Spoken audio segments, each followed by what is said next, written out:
CCTV આવ્યા સામે મે અને એપ્રિલ મહિનામાં પણ ચોરી થયાનો આરોપ।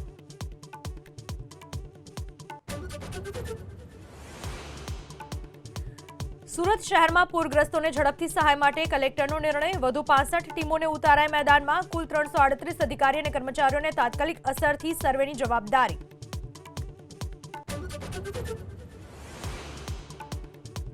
अमेरिकी सांसद लिंडसे ग्राहमना मौत पाछळ ईरान जवाबदार होवाना संकेत। ईराननी हिट लिस्टमां ग्राहमनी तस्वीर।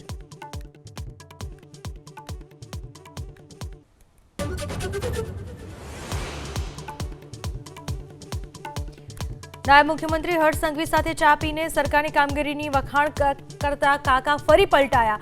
फ्लायओवरनी कामगीरीने लईने आज फरी आक्रोश ठालव्यो।